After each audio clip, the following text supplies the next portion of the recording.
প্রধানমন্ত্রীর উদ্দেশ্যে উনি বলেছিলেন যে শিবিরকে প্রতিহতের জন্য যে তখন তার যে বক্তব্য তখন ছাত্রলীগের অভ্যন্তরীণ কোন্দল চলছিল আমার যেটা মনে পড়ে, টেন্ডারবাজি বা চাঁদাবাজি কেন্দ্র করে, এবং তিনি সেখানে বলছেন নিজেদের মধ্যে মারামারি করা কেন, ওদের দু চারটাকে ধরে আর আসছে কি বলেছেন, নিজেদের মধ্যে মারামারি করো না, ওদেরকে মারো, প্রশাসনকে আমি দেখবো।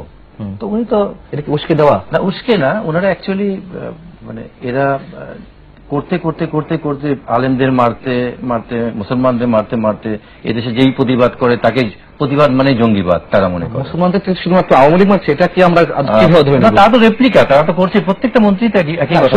এখানে আমি একটু প্রশ্ন করি,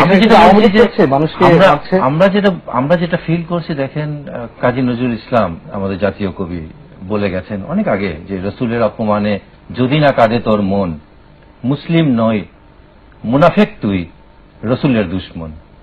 তো যে নবীর জন্য পুরো বিশ্ব তৈরি করেছে আল্লাহ, নাহলে আমাদের কাউকে তৈরি করতো না, যার গায়ে একটা মশা মাছি বসা নিষিদ্ধ ছিল, এবং উনি বলছেন যে আমার সম্পদ, আমার সন্তান, আমার জীবনের চেয়ে যদি আমি আমার নবীকে বেশি ভালো না বাসি আমি মুমিন হতে পারবো না। এই নবীকে নিয়ে সে ব্যঙ্গাত্মক কথা বলে এত সাহস, কারণ এই সাহসগুলা ফেরাউনও পেয়েছিল। 1000 বছর বেঁচে ছিল ফেরাউন, তার একদিন হাঁচিও হয়নি, সর্দিও হয়নি, জ্বরও হয়নি, আল্লাহ তাকে ছাড় দিয়ে দিয়েছে।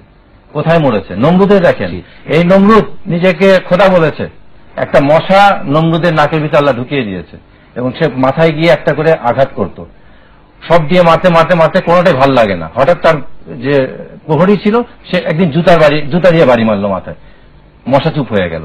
জুতা দিয়ে বাড়ি মারলে মশা চুপ হয়ে যায়। এই জুতার বাড়ি খেতে খেতে একসময় মাথা ফেটে মরে গেছে।